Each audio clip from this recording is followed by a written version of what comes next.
Hello and welcome to The Agenda on Politics Social. And I'm joined, as always, on The Agenda by Phil Moorhouse. How you doing, Phil?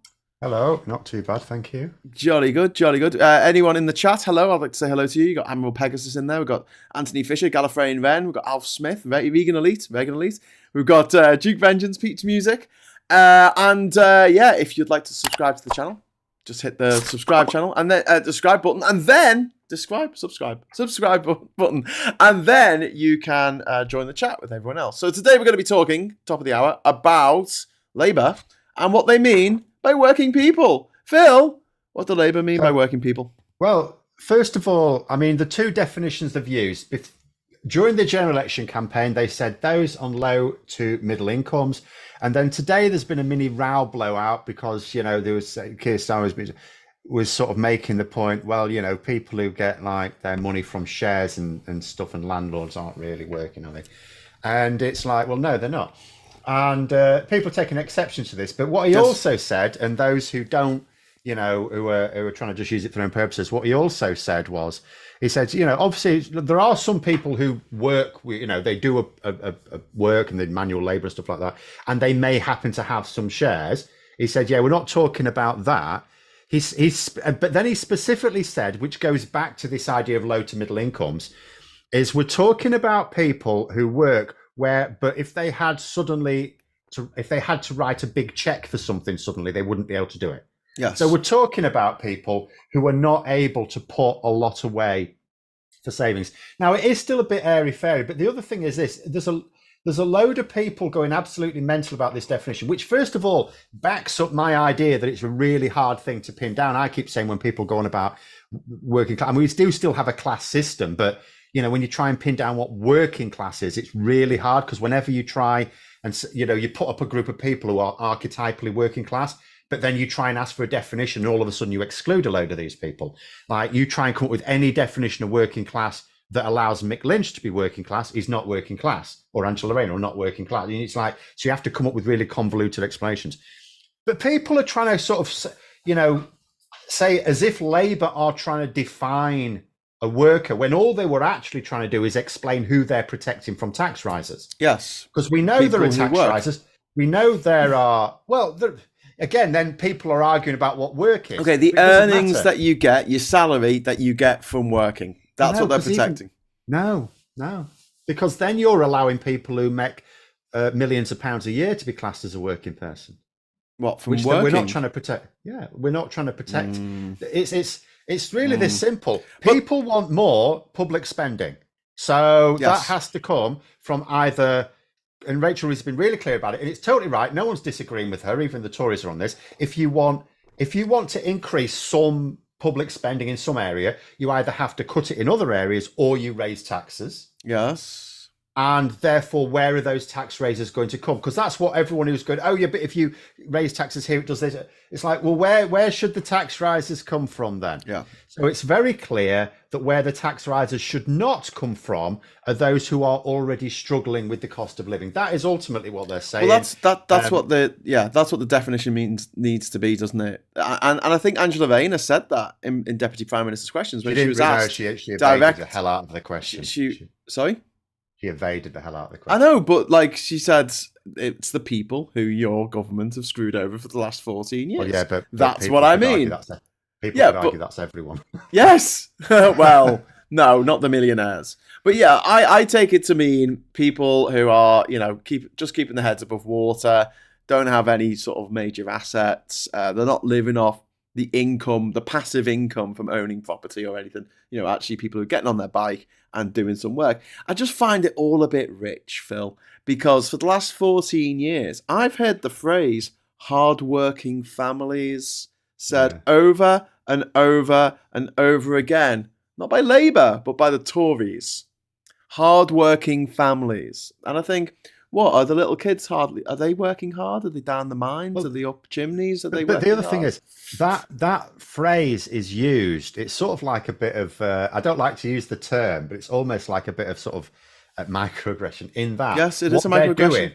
What they're doing is saying that if you're struggling, it's because you don't work hard enough. That's what they mean when they say hardworking families. Exactly.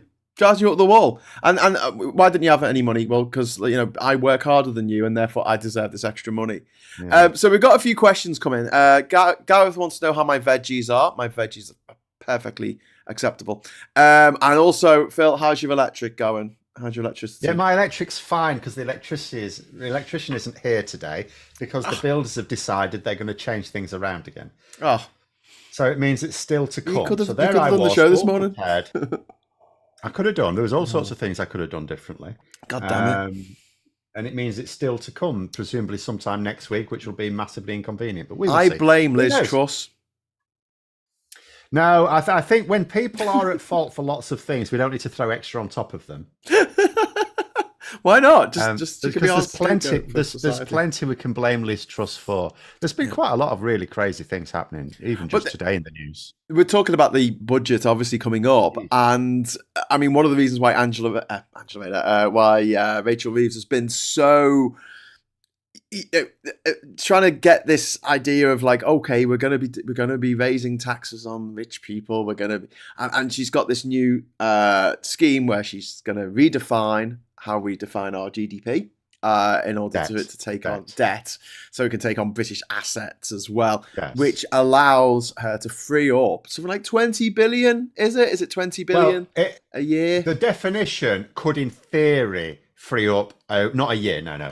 Could, in theory, free up about 50 odd billion over the course of the Parliament. However, she's also going to pains to say she's not going to use all of it. So we think, certainly the Financial Times are talking quite confidently, that what she intends to do is, at the moment, like if she had just stuck with the definition left by the Tories, it would have given her about £9 billion of what's called headroom, so room to borrow. Whereas she's likely to use about 20 billion. They reckon if she does more than that, then you're into risking Liz Truss territory. Just explain for the viewers what the mechanism is. So this is something that was brought in by the Tories, wasn't it? Of a debt to expenditure ratio or something like that. So you explain that. Well, the fiscal, what you mean about the fact? So the fiscal rule to show that they're going to. Again, it's all nonsense, but the fiscal rule to show that you're going to run the finances sensibly is you have to get debt as a share of GDP down over a 5-year period. Yeah. So at the moment, with current spending plans, that's the ones left in place by the Tories, it just very slightly comes down after 5 years. So when the Tories are saying we're getting debt down, it's untrue. The projection from their budget was that debt would go up. Next year, the year after, the year after that, the year after that. But then in the 5th year, it would come down a little bit. I'm shocked. You're saying the Tories have said things that weren't true. They've been misleading. I'm shocked to my core. Obviously, it would look very bad if Rachel Reeves said, we don't care about that. Even though a lot of people understand that national debt is not the same as a person's debt, and that there are countries who do manage debt of over 100%. I mean, it shouldn't have got that high, but people, countries do manage debts of over 100% of their GDP. The key thing is, are you investing enough to get returns? Is what you're borrowing giving you a return to allow you to pay it back? That hasn't been happening for a while. Yes. So what she's doing is saying, well, we're still going to keep that rule. We still have to make sure that I can show that. And again, it's not showing that debt's coming down over 5 years, because you can't realistically say what your GDP or your tax revenues are going to be in 5 years' time. It's mad. But, within the model, it will show that it comes down for 5 years. So the way she's changing it is like including things like various assets which can add to the money you can effectively generate.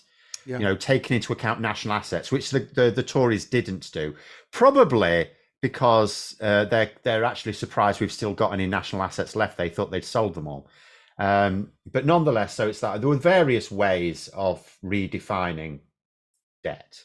Yeah, she's just going to change, and it's not like she's not like doing something completely out of left field. This is something that a lot of countries do. We're quite odd. Us in the US, I think, don't do it this way, and that makes us the outliers on this. We've got a couple of questions come in. And I'd like to address this one from Alf Smith, who quite rightly says, why not call it taxing the rich? I've got my own ideas about this, but why do you think they're not saying let's tax the rich? Because Jeremy Corbyn learnt that lesson from 2019. Yes, there's lots of people who are rich who think they're poor, and there's lots of people who are sort of all right, but they think they're rich. Yes, that's the problem. Yeah. People like a classic case. I'll give you from the polling from last year when the inheritance tax issue blew up, and it's something like, what is it, 4%, 3 or 4%? I always forget. One of them's capital gains, one's inheritance tax, but it's 3 or 4% of people will pay inheritance tax. Yet in polling last year, there was about a third of people, about 33% of people thought they would pay it. So there's a lot of people think that they're rich when they're not, and there's a lot of people think they're poor when they're not. Yeah, so people do not. So if you just say tax the rich, you should be thinking, well, that's fine, because everyone, like 95% of people realize it's not them, or however many. But no, because it's subjective. There's no clear definition. Do you know what it reminds me of? ULEZ in London, where everyone thought that they were going to get covered by ULEZ, and they didn't realize. Including a Tesla owner. Yeah, your car had to be like, if it was a petrol car, it had to be more than 20 years old to be caught out on this. And people don't have cars that old these days because new cars just don't last like they used to. Ivan Ambrose, thank you so much for the super chat. That's really kind of you. David Blunkett has said the phraseology of working people should be changed to something else. Have to say, I agree with David Blunkett. I agree as well. However, I will say, well, what do you want to change it to? How do we get like a little snappy two-word thing that encompasses all the people that we want it to encompass? People go, I work. It's different. It's different things for different purposes. And that's why, as I say, it's a bit mental, people going mad about this, because it's all it was a way of explaining that taxes are going up, but we are protecting those who can least afford more tax rises. That is ultimately what it was about. And when you talk about working people as well, I mean, there are pensioners you wouldn't necessarily want to hit with higher taxes as well. So, but then, Labour probably knew exactly what they were doing. They used the phraseology knowing full well that some people might think it applies to them when it doesn't really. And you do get away, like what you mustn't do with the manifesto, where you write a manifesto, you mustn't in government be seen to be screwing over the people whose votes you were trying to win. But you can get away with screwing over some people who didn't vote for you anyway. Yeah. Because they didn't vote for you. Yeah. So it doesn't matter. So if a certain subsection of voted Tory, if they're really upset about this, they don't give a shit. Yeah. Because they didn't vote Labour anyway. Yeah, I totally get that. And like, you're right. I mean, people define themselves in different ways. I've met so many people in like a beautiful detached house with a gorgeous kitchen, and they're going, well, I'm working class because I work. And you're like, what the fuck? You live in this huge house, it's worth £1 million. How could you possibly think? But they honestly think, or they'll say, oh, well, my parents were working class because daddy worked in a bank and mummy didn't have to work, you see, because, you could live off one income back in the day. At no time was that ever class. It was, you could define working class at one point. It was straightforward. You did... it was relatively low-paid manual work. It was quite easy. Yeah. That was it. Yeah. Whereas these days, it's much more complicated. So if we go back to some famous ones that we would call working class, Mick Lynch doesn't do that. So he should be middle class. But he will say, middle class. I was working class. Social mobility. So I think the way, I don't want to put words into his mouth, but I'm pretty sure he sort of suggested because of his upbringing. So, okay, so does that mean that someone who was brought up by a miner is working class even if they become a doctor, but someone who works as a dock worker for minimum wage isn't working class just because they were brought up and their parents were a doctor? So it doesn't make sense. No. These days, to me, working class, it's like, yes, there's still a class system, so talking about class, but for me, it's I don't think anyone's really got a good working definition of working class. I would say that working class people, I would like to say, are the people who live off their earnings, their wages each week that they work for someone else. If you're a business owner, if you're a landlord, if you earn money off your investments, then I don't think you're working class. So what you're saying is that a window cleaner who might only be earning the average wage isn't working class, But Yes. someone who's earning Yes, because they're earning. someone who's earning £1 million a year is working class. I think you'd have to have a number limit on that. So once you're earning over, say, £27,000 a year at your job, then you're no longer. No, because £27,000 isn't that much in a lot of places. Well, yeah, but it's the average wage, isn't it? No, 35,000 last year. Is it 35? Median. Well, okay. Last year, there's had a lot of inflation In the wrong recently. way. So last year it was 35,000 the median wage. Well, I'd like to define it as you got your your low earners, and then your sort of your medium earners. In fact, 27 grand would be classed as poverty these days, because poverty is classed as 60% of the median, isn't it? So let's have a look. Jesus. Okay. Well, super chats are on if anyone wants to throw some money into the pot, because we're getting bugger all from advertising these days. Jesus Christ. 21,000. Got to say, since the election, this has not been a very profitable business being on YouTube, has it? I don't know. The rate's going up a bit at the moment. Oh, is It's it? getting towards Christmas. Yeah. You have to get the views. Yes, indeed. So Al Smith, how about people who think they're middle class when they get finance for a new BMW? Well, no, I mean, I think it does need to be looked at in terms of wages. So let's say 35 grand or whatever, let's say 40 grand. Whatever you define as a low wage, that can be your working class. And then whoever's getting a decent wage, that can be your middle class. And whoever's this is why... earning their money, sitting on their fat arse, doing nothing and letting their money make money, we can say they're the neo-aristocracy. I'd say, because some people are going, what about people who work hard and build their business and all that? So I would still take it as income. I think income is fine. I quite liked Labour's low to middle income during the election. I don't know why they don't just repeat that now. Low to middle income. Yeah, that makes sense. Yeah. Just say that. It's what they said during the election. Say it again. Look at that Socratic method in action. Low to middle earners. That's who we're not going to tax them anymore. People who earn mega bucks, we are going to tax the living crap out of them. You can have some business owners who don't earn very much, and you can have some salaried workers who earn an absolute bastard fortune. Yes, that is true. That's why I think that it should be based on your earnings, like you just said, for that very reason. Yeah. I know, but it is a bit weird because in the past, when you talked about someone who's working class, like there were objects of middle class aspiration, like having a car or a fridge or a television. It doesn't really count anymore because electronics and things like that have got so cheap, and most people will have a car or access to a car. And there are a lot of middle class people who don't have cars because they're so middle class they ride their bike everywhere. Well, if they just live in a city where there's no slowly up a hill. Yeah, true. They don't need a car. So, great. Stephen Weir says, you need to launch an energy drink, mate. I'm not launching an energy. They're evil. They are evil things that rot your liver. Yeah. Siskin Edge, your class should be defined how much income is from working versus your assets. If you can't afford a mortgage, you don't have a middle class job. Very well put. I like that, Siskin Edge. Plum Duff. And I think as well, like people are less likely to respond to, we're going to help the poor. No one sees themselves as poor. No one. The other thing as well about defined by a mortgage is you're straight away, and you'll not be thanked for this, you're straight away going to tell a load of working class people in the north of England they're not working class, because it's, depending on where you are in the country, it's actually relatively, because when we talk about the difficulty getting on the housing ladder, it's way easier where I live and in the north of England than it is in the south, for example. Yeah. You can actually be earning way below the median income in the north of England, and you can actually get on the housing ladder.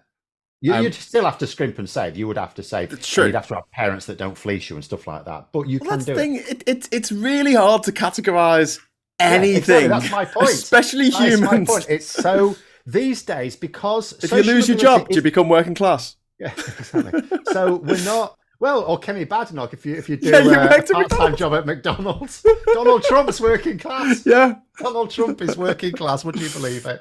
Yeah. But it is these days. We're not a meritocracy, right? We're not there, and there are still barriers, a lot of barriers for people for social mobility. But we still have a lot of social mobility these days. Yeah. Like you go back in my line. So I, went to university, became a teacher. No one's going to say I'm anything other than middle class, right?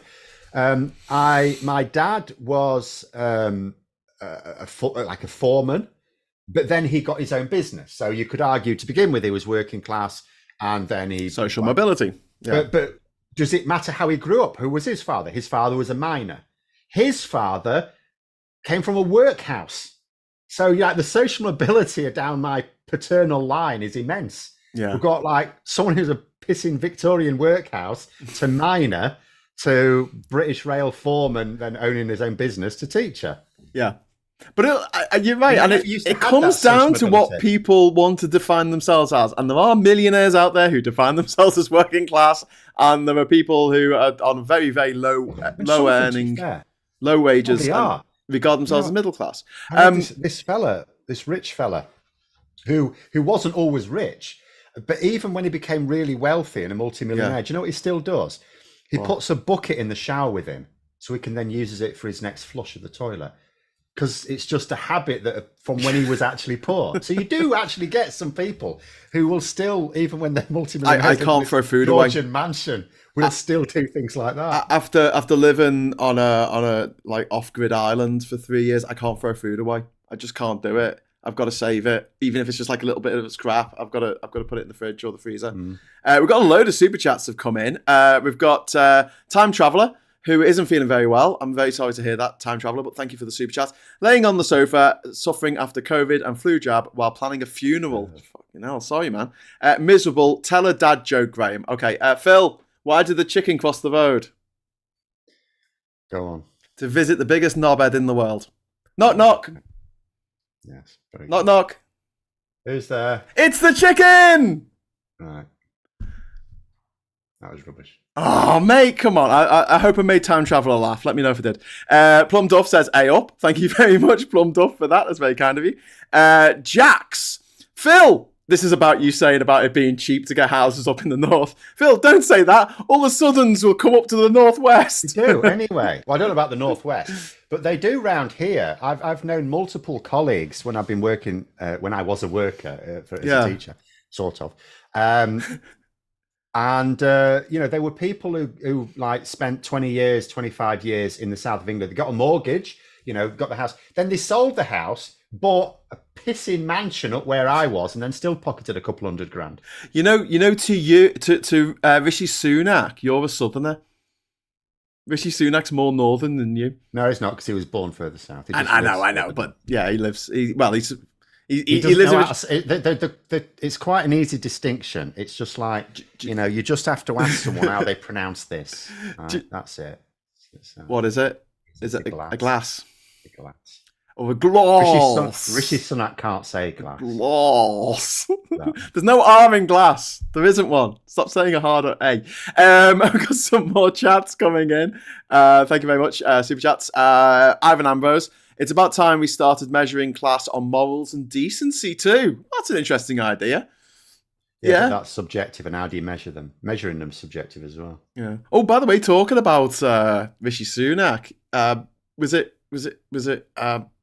Nigel Farage reckons he's going to bugger off to America? He's going to leave the Richmond seat, even though he said he wouldn't. No, right. So he is going to America again. Do you know why Nigel Farage is going to America for the fourth time? To support the Republicans.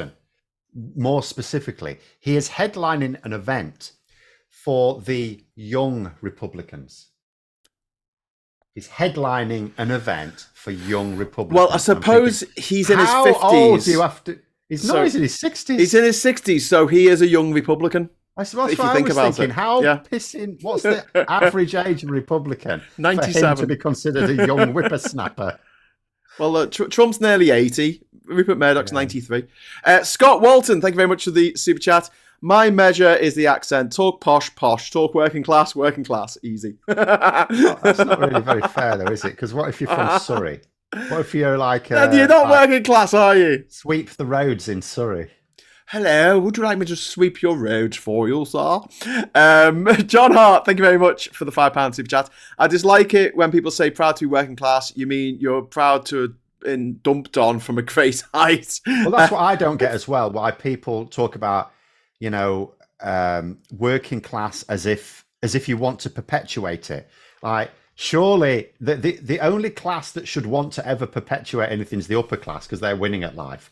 Yeah. So anyone else, by definition, and you put the thing on your thumbnail about with the two rock where you've missed out the John Cleese bit. Yeah, because he was behind the text and it made it hard to read the text. So I thought I'd just leave them. So, but nonetheless, that sketch, which many of us in Britain will be familiar with, and it's like literally like the upper class are the only ones who want to perpetuate that system. Some middle class people might like it, but working class, you should you're the bottom of the heap. Why would you want to perpetuate it? If you're going to talk about working class, talk about barriers to getting out of it. Yes. Yeah. And that's what people should aspire to do. But because of the lack of social mobility, especially under the Tories, those roots out of poverty, those roots out of these areas in inner cities, they're being cut off by the Tories, leaving only crime. Yeah. Well, I mean, as a way of getting out. I think So I mean, I did spend 2 years being privately educated in years what we would call year 1 and 2. But then it was too expensive, so I was dumped back into state schools. So I was in a state school, a nice rough state school, and but the way I did a lot of learning outside of my school. For example, I went to the library every weekend and I got out 3 books and I would read them through the week. But they're shutting libraries down now. Yeah. The means of escape, and the very few working class actors. This is shocking. When those figures came out, only 8% of people working in film and television in this country are working class. 8%, Phil. I mean, what? And it's because we've talked about this before, but the lack of social mobility. If you are from even a middle class background, but you're not particularly rich, it's very, very difficult for you to break into screenwriting or directing or acting or anything. That's why it's really remarkable if you think about Lewis Hamilton, that he ever got into Formula 1. I mean, that was really his dad driving that immensely, because it's almost unheard of. Almost unheard of. Yeah. But phenomenal. And people really don't like Lewis Hamilton. I don't understand it. I think he's pretty good as far as people go. And I know he left the country, so he wouldn't have to pay tax. But a lot of rich people do that. Siskin Edge, class consciousness is the comeback with Generation Z, and it's key to real progressive economic changes. We say Z. I know. Generation Z. Z's dead, baby. Z's dead. It's Z now. We're all Zealanders. Okay. Derek says, I'm proud to be working class, but now I'm firmly middle class after going to university and becoming a professional. But coming from a working class background make this transition difficult. Well, yeah, exactly. I'm working class, says Jez Hunt, as in film as a leather worker. It's all middle class people other than set builders. So the set builders, the people actually make the scenery and things, so the actors to act in front of, and the props, they're all from sort of the lower orders, and all the toffs get to play toffs. Because most of the stuff we make in this country, Phil, like the shows, like you think of Bridgerton, The Crown, Rivals, it's all about posh people, and they're all played by posh people. It's written by posh people. It's directed by posh people. I will just say, to be fair though, it sells very well internationally because it's like what we're associated with. So but it's either that or kitchen sink dramas where there's a woman and she has a terrible life and she cries and then she dies. I mean, you do have. I mean, Ken Loach does. I mean, I know we'd steer clear of his politics, but he's done some really brilliant films from the other end of it without it being shit. Yeah. So you can do. Full Monty was. I mean, that sold quite well. Yeah, that was 25 years ago, mate. It was a one-off. Billy Elliot. It was when I was starting my teaching career, because I remember talking about it in the staff room of my old junior school. Wow. So I was sat there with my old teachers. Oh, that's weird. It was very seeing weird. Your old teachers years later. So yeah. Gareth T says, by the way, Graham, next week I'll be an ex-prison officer. I've had enough in Dragon's Den. I'm out. So okay. Well, let us know how you get on wherever you go, Gareth. But the prisons are probably not going to get much improved over the next few years because bloody well better be. They're chock full of prisoners. Yeah, but they're 3 to a cell. You will notice they've also got David Gauke now going to be advising on it. So you've got the prisons minister, who is someone who thinks that there are way too many people in prison. And David Gauke is on record as saying that short sentences are a waste of time. We shouldn't have them. Yeah. So actually, we could well be finding significant improvements over the next few years. Although obviously you can't just like until it happens, you can't say it, can you? Derek is saying social mobility has almost evaporated since Thatcher, and New Labour did nothing to improve this. I don't know. I think they did. I just seem to remember, from my experience in Liverpool at that time, there was a lot of support for the arts. There was a lot of support for musicians. There was the New Deal for musicians. Yeah. And it really did help. A lot of bands that you've probably heard of now, like the Arctic Monkeys and the Coral and the Zootons, they all came up because they could claim the dole and still rehearse and still, do gigs to 3 people. You can't do that anymore because you've got to spend 35 hours looking for a job if you're on the dole. Well, just in general, just as something as simple as the EMA, the Educational Maintenance Allowance, that got a lot. I taught in colleges and school, but mostly colleges, both when Labour in power, when the Conservatives came to power. And when Labour came in power, attendance wasn't really considered a big deal because, in fact, it was mostly those from poorer backgrounds who, of course, were going to turn up to lessons because they got money for it. Yeah. And then when the Tories scrapped it, all of a sudden, attendance was like the number one headache in colleges. Yeah. Why do you think that is? So no, Labour were hugely instrumental in pushing social mobility. They made education much more accessible. There was a lot more as well, lifelong learning. So there were more courses at universities that you could get money for people who already working and would just do evening classes and stuff. And it all went away when the Tories came back in. Yeah. Yeah. We've had the super chat come in from Ivan Ambrose, very generous, 20 quid. Cheers, mate. To keep going on about working people is damaging for people like me who are on low income but can't be in paid work due to medical reasons. This emphasis on working people makes me and people like me feel worthless. Ivan, I completely agree. This is why I never liked hard-working families, because you like you said, Phil, it was a microaggression to say, oh well, if you're not working hard enough, then you don't deserve anything. If you're not working hard enough, that's why you haven't got as much money. But yeah, also the term working class encompasses a lot of people who can't work because of mental or physical income, like we've said, disabilities. Yeah.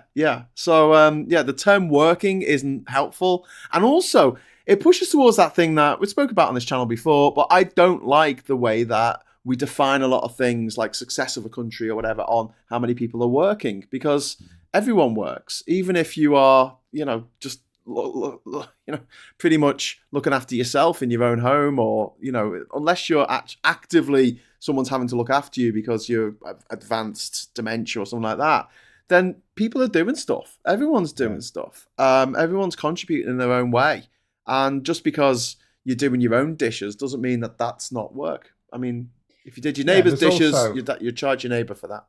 I mean, there's also care work, which Labour at the moment having to sort this out, because not only was care work just not being recognised, but also the people we're going to punish you for it as well as people who may volunteer. Yeah. We've got some more super chats coming, and also Ivan, thank you so much. Yes, you are a legend. Thank you. Optimistic nihilist or nihilist? Do you say nihilist or nihilist? I say nihilist. I say nihilist. Okay, we'll stick with that. Have you considered having a discussion with Malcolm Collins? He's one of the leading anti-Trump voices in the US Conservatives, a movement that's gaining traction amongst progressive Republicans. I've not heard of him, but I will look him up. And then we've got Gareth T. Biggest issue in prisons is the recalls from license. 30% of prison space is recalls because probation recall people for bullshit reasons, sort probation out. So this is sort of if someone's been stuck on a bus or they missed the bus and so they've had to go back to prison. Yeah. Because they missed their meeting with they were late to their meeting with the probation officer. Agreed. Admiral Pegasus, I agree with Ivan on his super chat. This is why we shouldn't have the class system in this day and age. We are all human class. Yeah, Admiral, you're right, and also admirable. See what I've done there. But when the government are trying to define who they're going to tax and who they're not going to tax, we do need to kind of come up with an easy way of saying we're not going to tax this bunch of people. And low to middle earners, I think, is a much better way of saying it. Yeah. In terms of Republic as well, I saw quite a good banner on, you get like vote Harris or vote Trump outside people's windows, and there was one there saying, "I'm a Republican, but I'm not a fool." Harris Waltz. Wow. That is good. I like it. I like it. Duke Vengeance says people with mental health problems are more likely to get a job than people who have been to prison. Wow. Not to mention my terrible knees that I have now. Yeah, Duke, the mental health issues and also physical health issues in this country have gone through the roof thanks to neglect by the Tories, because they don't care. They've never cared. They can afford their own private doctors, their own private healthcare. They can fly off to Switzerland if they want and get whatever they want done to themselves. The rest of us I think I know what a lot of people would want Tories to do to themselves in Switzerland, but we should talk about that. There is an NHS survey that's going out. I'll put it in the thing. I did a video on my own channel about it. I filled it in.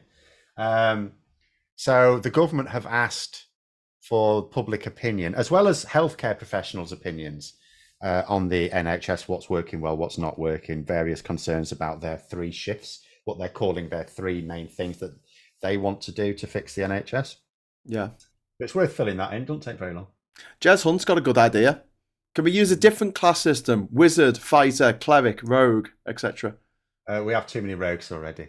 Hey, and Derek's saying about what we're saying about Labour investing in the arts. True, there was money invested in the arts, but maintenance grants were abolished. True. Tuition fees introduced. Also true. And STEM was not properly promoted except for banking. Yeah. And there you go. Martin says there were some great working class actors around despite the system. Stephen Graham, case in point. Yeah, Stephen Graham. I think he's an exception that proves the rule. If you look at the older generation of actors, people like Michael Caine and Sean Connery, a lot of them came from working class backgrounds. But these days, honestly, it's 99%. And the people like Stephen Graham who come from what's the name? It's a bit hard to develop your skills if you've got to work 2 or 3 jobs. Yeah. You haven't really got much time for amateur dramatics at that point. Everyone's complaining about the ads. The ads are set for every half an hour. So if you're getting ads more than every half an hour, I'm sorry, I'll change the settings again. But YouTube I was having trouble with that. Yeah, I just have to disable them on mine until after the stream. I've just got sick of it. Okay, all right. Well, I'll do that. Keep about with it. Yeah. Keep buggering with it. Okay, well, I'll do that. I think we've got enough super chats on this. It's going to make no difference. But yeah, so just before, we've got about 20 minutes left. Can we talk a little bit about the Commonwealth Summit and Starmer's handling of the calls for reparations, or even a discussion about reparations? Do you think he's handled this well? I don't know, because I haven't been following it, but I will tell you one thing that came up that was quite interesting, someone making the point. What really is needed is the global south. What we should be doing is, and I think this is what Starmer's trying to do. If you ask me if he's handling anything well that requires communications, I'll always say no anyway, without even knowing what he said. But what really is needed is for us to be helping them achieve our own net zero goals. Yeah. So really what we're talking about is not handing over a load of money, which, remember, we've only just finished paying for the slave owners. Yes. Only in 2015 we actually finished paying those bastards. Well, paying off the loan that we took out to pay them back in the 1830s. Yeah. But this is the idea that what we should be doing is helping countries to. It's all right coming up with like net zero plans ourselves, but we also need lots of individual countries around the world to get on board with it, and we can help with that. And if people want to tie that in with reparations, which some of those countries do, in the Commonwealth, then that's a different thing. But you could argue it's not necessarily helpful to be talking in terms of reparations more, investment. I think I just see investment as a key goal for the UK, for the Commonwealth in general. I think that is something that we should be putting our money into. You could look at that as the former colonial power sort of working to what is common cause at the end of the day. It's saving the bloody human race. Yeah, but also, I mean, I look at what China's been doing in Africa for the last 20 years, and they have been investing heavily in African countries. And it changes the attitude of a lot of Yeah. people in that country towards that, towards China. Oh, wow, Yes. they built that bridge. Oh, wow, they gave us that you get the railway. same thing. Russia have done the same thing. Yeah, Which yeah. is why they now have a load of support. Not Yeah. not excessive amount, but they're a load of support. Well, they're at the BRICS summit in bloody Russia, aren't they? With Putin sitting there like this grinning Cheshire cat going, oh, yes, you see, I've got loads of friends. And it is a bit galling that representatives from India, well, the Indian president and the president of South Africa are actually at the BRICS summit and not at the Commonwealth summit. Yeah. But I mean, that's what it is, because Russia helped them out. Yeah. So, and that's the lesson to be learned, really. Instead of being standoffish, it's like, and it doesn't matter what the reason is or what you call it. It's about, if you want, it's working with them and helping them out. I mean, we did do a thing in the last Labour government where we sort of basically cancelled debts of some of the poorest countries. But, that was no good if then, as you say, China and Russia just waltzed in and then helped them further. Yeah. Nicholas is saying slavery wasn't a nationalized industry. We didn't all benefit from it. Yes, we did. We all, honestly, your chances in life, if you were born in this country in the last, 100 years. 100 years, but not. Way not better than if you were born in pretty much any of the countries that we touched by slavery. I would still say, though, if you're talking about at the time when the slavery existed, there were plenty of people in this country who were just chaff. Yeah, but now, just go and fight now, Phil, now the people benefiting from it now, and there's people who are still, this idea that billionaires can come from anywhere is just such bullshit. Like, if you're from Port-au-Prince in Haiti and you grow up on the streets, you're not going to be a billionaire. Do you know what I mean? Unless you are incredibly, incredibly lucky and something lands in your lap. I mean, it's not going to happen. Whereas in the UK, that you've got more opportunities. I know we complain about the lack of opportunities in this country, but they're still better than they are in a lot of the former colonies. Yeah, and also some and not others. It depends, because obviously India was a big one, and yet there's some of the richest people in the world from India. Yes, so but also they've got a population of 1.4. Exactly. So there's a lot of natural. There's a lot, and the average income for people in India is bollocks. Yes. So, if you're in a country where there's lots of resources to exploit now, people will just exploit. People will just exploit them now, post-imperialism. But I think that this is something that the UK should invest in where it's needed. Like there are parts of India that are incredibly poor and could do with that help. Yes. But that is what I would say. It should be about the situation we find ourselves in now and spending money where it will do good, not because of some obligation created by some bastard who lived 300 years ago.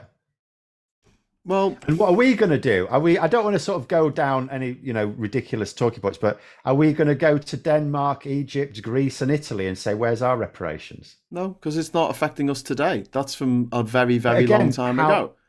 You can go to these places now and see how they've been messed up by the British. Some places, and those ones I would say, yes, we should. But then there's other places where that's not the case. Well, where? I've just said India.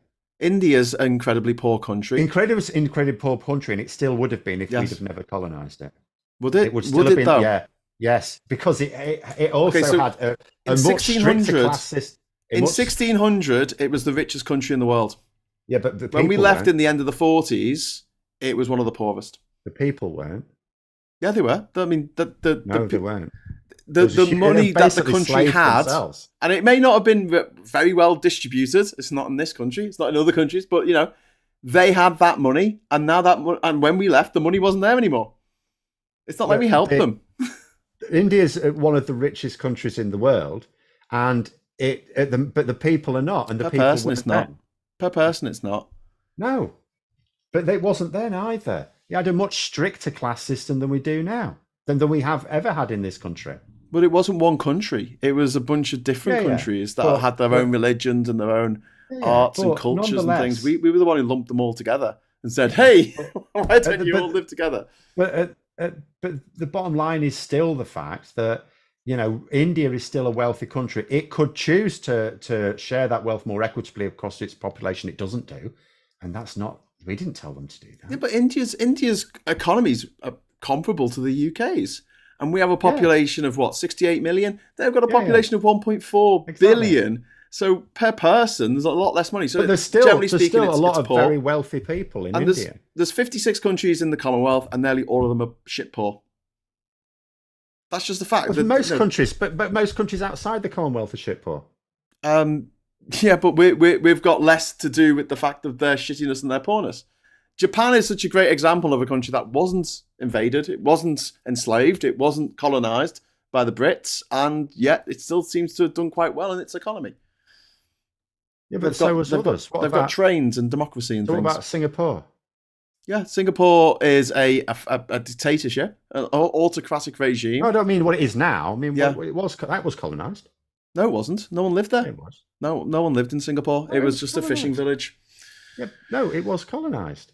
No, somewhat. I mean, the British took it over, but it wasn't like there was a city there that we went, oh, we'll have this. Or that You can say the same with anywhere. You can't. So Australia is a good example as well. They're doing quite well now, and so is Canada, but at the expense of the indigenous people who lived there, who been treated like shit for 200 years. So if we did a program to help Australia, I wouldn't be too happy about that, because I'd be like, well, Australia's got enough money. It doesn't need any Australia should sort reparations. itself out, yeah. Yeah, but at the same time, I think if there was a specialist program for helping Aboriginal people, I'd be up for that. Yeah, but again, that should be, they should do that themselves, because Australia for a long time has been Australia, and they should sort their own shit out. Yeah. Well, no, I think that there's certain things that Britain did, and it's interesting. You go to Australia and you go, what about this terrible thing that you did? And you go, that wasn't us, it was the British. And you're like, what point did you stop being British and start becoming Australian? Because they still sound like us. I mean, with a bit of a twang, but... Well, apparently that was caused by alcoholism. I'm not kidding. Honestly, it was. There's a slur in speech that was caused by the fact that we're all just pissed all the time. As you would be if you'd been sent to Australia as a prisoner, I guess. Yeah. Admiral's or asking... as a prison officer. I mean, that's as much punishment as the prisoner at the time. Admiral's asking if India isn't rich, how they be able to have a space program. Well, for the same reason that they can have trains and they can have, schools and hospitals and anything else they choose to spend their money on. Doesn't mean that the money is even distributed. It doesn't mean that their GDP per capita is anywhere near what it is in the UK. But it could be. But that's now their decision. But at the moment, India is run by a cartel. Yes. And it has been before, and it will be again. But we didn't leave them in a particularly great state. I mean, no, but at the same time, it's like we're talking about human behaviour as if we instilled this, and when we, and it's like, well, not we personally, but the country. Whereas it's human behaviour. There is no colonialism in India anymore, and they've had multiple generations to decide, oh, that was a shit way the British behaved, we should do things differently. They haven't done things differently, they've done it exactly the same. Well, no, and it was how they were dealing with it beforehand. They had an agricultural revolution. It wasn't like before, when India was its own, Rajas. They were just behaving just like Britain was anyway. Well, they just had a bigger body. They didn't come over here and mess things up for Britain. No, they didn't. If it had been the other way around, and India was like insanely rich now because of its population and because it had stolen everything from the British. Like, we were a little island, we were full of gems and jewels and gold and everything. They'd come over and they'd left, like, let's say 70 years ago, and we were absolutely impoverished in this country. There were a few very, very rich people who were, possibly descendants of people who did quite well out of the British Raj. As in how Britain is now, yeah. Yeah, we were not. The poverty in this country is nothing compared to the poverty. Nothing in compared India. to the poverty in India. But we're still the same system. What do you mean the same wealth, system? as in the wealth inequality is still basically the same. But we have the money. Just as you say.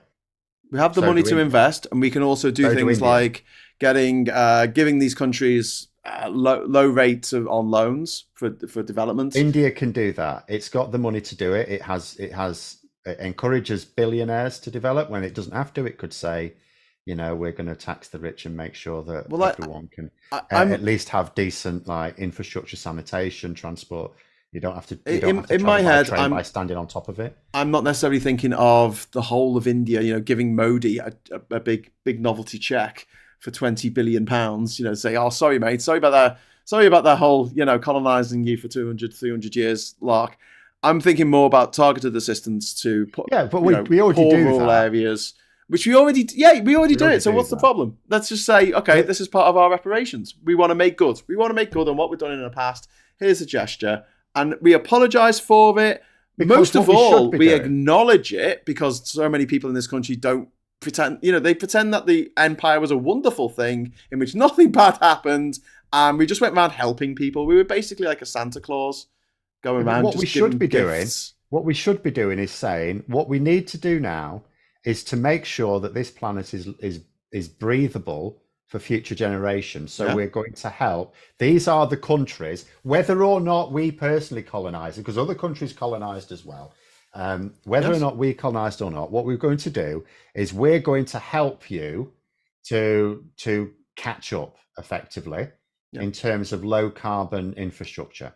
That Yeah. is what we should be doing. And also, I think as well, lead the way. I hate this idea that we can't do anything about climate change because China's not doing enough. I'm Well, like, that's no, only Darren lead Grimes the way. that says that. Lead the way. So that's not the government position. That's Darren Grimes. But I mean, Belgium doing what it can in the Congo after the decimation of that country by Belgium, which was only at the turn of the last century. Do you know what I mean? So, well, the other thing I would also say is anything that we're talking much more recent is in terms of actual reparations. In terms I would understand them is much more obvious. For example, we've had the Chagos Islands recently. Now, because that was something we basically buggered up since international laws were properly developed. Yes. So that would be different. I think in that particular case, there ought to be some reparations. But I mean, there are countries where I do think that was done in the 60s. A lot more. Yeah. A lot of the pulling out of these countries, famously in a lot of African colonies, they burnt the records on the way out of all the brutality and the crimes that the British had committed. And these countries need help. I mean, we can't argue about that. I mean, you can say, "Oh, well, they've just got loads of money," but compared with even if they had twice the amount that we have, they still have a population that's more than 14 times, well, 20 times bigger than ours. So until their economy is 20 times the size of ours, they're not going to still have the same standard of living for most people. The only way to achieve that is by basically not investing in the UK at all, to give it all the money, for Rachel Reeves, all the money she wants to borrow for investment, to hand it over to other countries, which is like a good way to lose the next election. No. I'm not saying that. I'm not handing anything over. This is investment. In the same way that the money still has to come from somewhere. The money still has to come from somewhere. Yeah, but I mean, if it's an investment, you expect to get money back on it. Yes, but at the moment we need to invest in the UK now. Okay, all right, I'll give you that because the shit that the Tories have left us in. I'm saying that over the next few years, especially at the next Commonwealth Summit, I would like to see an apology from the British, from the King, from the Prime Minister, and I would like to see saying, okay, we're going to have a discussion about how we can move things forward. We should be able to apologise, but again, what has to happen first is we have to get the settlement. You need the settlement before the apology. Because I saw someone saying, although I haven't really followed it closely, someone was saying, I can't remember which country she represented, that Britain should apologise, an apology is free. And it was like, yeah, but in the article where I'm reading you saying the apology is free, I'm reading a load of other articles where every country is basically saying it's not free at all. So what we have to do is have the settlement. We have to say, right, okay, we want to invest in, let's say, the global south, rather than strictly speaking former parts of the British Empire. It will include some countries in that, but other countries. Well, the Commonwealth does that anyway. It's got Mozambique, Gabon, Rwanda. They weren't part of the British Empire. No, what we should be saying is we need to help the global south join us in developing this low carbon future, and we want to invest in that. Yep. And if various countries want to take that investment as reparations, that's fine. But what we need is that settlement first. Because I understand the reason for not apologising if that would immediately cause 200 countries to file for compensation. Does that not make you? Does two, that not give you pause though? You sort of going like 200 countries. I mean, how many countries have we fucked over around the world? It's a lot. It's not 200, but it is. It's not quite. It is a lot. It is a disturbing number, and yeah, left to their own devices, they may have done better than if the British, the British. Some of them would mess things up. I don't want to use the argument that someone else would have colonized them, even though that is true. Either, because that's a bit like saying this vulnerable old lady, if you didn't mug her, someone else would have done. But yeah, when you say the global south, that encompasses a lot of countries. Whereas I would prefer to see a concentration on the Commonwealth, because they are either former British colonies or countries that wanted to become part of the Commonwealth. It's an incentive to be part of the Commonwealth. Whereas, no, it's not, because you've got every single country in Africa, apart from Ethiopia, was colonized at some time by a European power. So all of them, want is countries that already work together. So you want to target in regional blocks. That's what I was going to say. So in, say, West Africa, the countries that still have ties with France, because they were French former colonies, they use the CFA currency, the Central African franc, and it was pegged to the French franc. It's now pegged to the euro. And they have a lot of, the French still interfere. They still get involved, sometimes militarily, as they did in Mali a couple of years ago, when things are happening in those countries. So that's not out of the, hopefully it would encourage the French to do this amongst their former colonial possessions. The Portuguese, they pulled out of Angola overnight, leaving one university graduate in the whole country. And Angola descended into civil war for 25 years. Who could have seen that happening? And that, I think they should go into the countries that they were involved in and help out. The same thing. And having a program that's set there, like you say, for development of, green issues, green infrastructure. That helps us as well. This is a win-win. Yes, exactly. It's a That's win-win. what I mean. That should be the focus. Yeah. John, would absolutely go with that focus. John dropped a super chat ages ago because we've been so in our discussion. I missed it. Sorry, John. Haha. Back to you. Thank you very much, John. That's very kind of you. Apologists for the triangular slave trade make me fume. The British enforce mass migration of indentured Indian people to work on railways, tea plantations in other countries. Yeah. Absolutely, in Fiji and over in Guyana and other places around the world. We've also got Ivan Ambrose. Thank you very much for the £5 super chat. The UK needs reparations from the Tory COVID scandals and from the Rwanda scheme. I don't think we're going to get them. Yeah, we're not going to get that. It would be quite hilarious for a British Prime Minister to say we demand reparations of Rwanda, but I don't think we're going to get them. Yeah. Ruth makes a good point. What's the point of having millions and billions of pounds or dollars anyway? There's no pockets in a shroud. Yeah, I don't really understand why people need to be so rich. Like, once you've earned your first 100 million, how can you spend that? What can you spend it on? This is why I keep saying it's like playing Elite. It's just a game for them. It's a game. Yeah. Patrick is saying, what's the statute of limitations on British actions during Empire? 100 years, 150 years? I don't think there is. I think this isn't... I don't see it as a thing where we go, sorry about that, here's a load of money. I don't think it would work that way. It didn't work out very well for Germany after World War One, where they were forced to pay reparations for the damage, and it ended with Hitler rising to power. So, no, I don't want that. But considering international development aid funding has been cut from 0.7% of our GDP to 0.5% of our GDP, I think this is something that we have got a bit of wiggle room in years to come. In the next few years, I shouldn't say in years to come, in the next few years, because this situation with the environment, it's absolutely urgent. There was a UN report this week, 3.1 degrees of global warming by the end of the century, which is going to be absolutely catastrophic. Katie saying the Belgian king was a really awful colonist. He was indeed. This is King Leopold II. If you want to read a really good book about this, it's called King Leopold's Ghost. Belgium itself, not as bad. Belgium sort of took over the Belgian Congo after King Leopold was... it was taken off him. His little little thing that he had to play with, in which he killed one in 3 Congolese people were killed during his reign of terror. Congo was a colony of the Belgian king rather than a country until it came out how bad it was. And King Leopold's Ghost is about a guy who worked as a clerk in Antwerp, I think, shipping clerk, and he started seeing these ships coming in from the Congo with just laden with riches, gold and rubber and all kinds of stuff, and the ships were going back empty. And he was like, hang on, what's going on here? It's pretty grim. It's pretty grim, that whole story. King of the Belgians opposed to Belgium, done in their name, says Mr. TSC.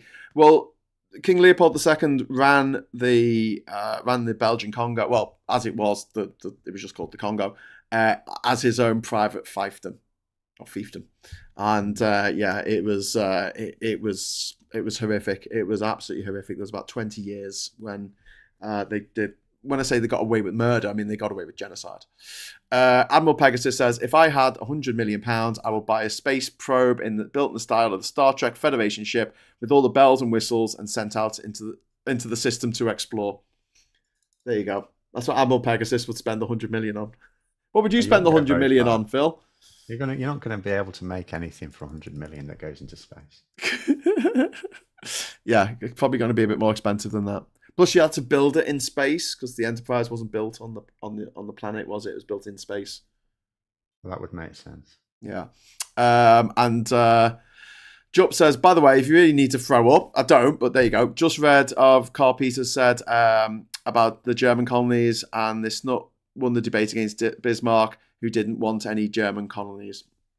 Well, Germany did have colonies until the end of World War One, when it had Togoland and the northern Papua New Guinea. Burkina Tanganyika Faso was one, wasn't it? Sorry? Burkina Faso was German, wasn't it? Burkina Faso was German. It used to be called Upper Volta. And Namibia, that was German as well. There's a few others. And they were given to, some of them were given to the British, some of them were given to the French. There's victors of World War One. But it's still weird today. You can go to Windhoek, which is the capital of Namibia, and you will meet black people in Windhoek who have German accents. It's really bizarre. They speak English with a German accent.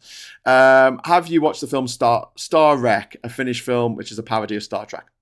Asked Katie. I've never even heard of it. I've seen Spaceballs, though. That's quite funny. Okay, Phil, I think we're going to leave it at that. So thanks very much for chatting to us about, working class and the empire. God, we covered all the bases. We should have talked about Poppy Rage. Poppy Rage. Richard Ty's having a pop at the Royal British Legion. So basically, poppies are now woke. So it's okay to get one. I'm going to get one. I'm going to wear it. I assume that Reform UK will not be wearing theirs then. Yeah. So Reform UK, they keep saying they're party of the working people, so they voted against working people this week. Yes. And now they're having a pop at the main veterans charity. It's the new working Bill of Rights, isn't it? That's passed its first hurdle in the House of Commons, and Refuck voted against it. They voted against it. Because apparently the way to help workers is to make sure they have as few rights as possible. Yeah. Well, I think there's 4 MPs, isn't there? And there's 5. Slavery is freedom. Slavery is freedom. Yeah. For the 5 MPs they've got, and 4 of them went to private school. Party of the people, the posh people, the rich people. Rich people are people as well. I guess. Yes. Yeah. They should just not form 99% of the decisions of the country. Yes, absolutely agree with that. Anyway, thank you so much for watching. Thank you for all of the chat and the super chats. Big thanks to Phil for chatting with us this afternoon. And we'll be back at 9:30 tonight for the Politics Social. And also, if you put a date in your diary for this Sunday, I'll be talking about. I'll be doing an episode of what's it called? How we fix Britain, which will be really entertaining. So I'll put a thing up about that because we've got a very special guest coming on the show. So if you can make that, it's going to be 6:00 on Sunday. It'll be live and interactive, and we're going to be talking about migration. So yes, I look forward to that if I don't see you tonight. But in the meantime, I'll say thanks for watching. Give us a like on the way out, and hello, good evening, welcome, and goodbye.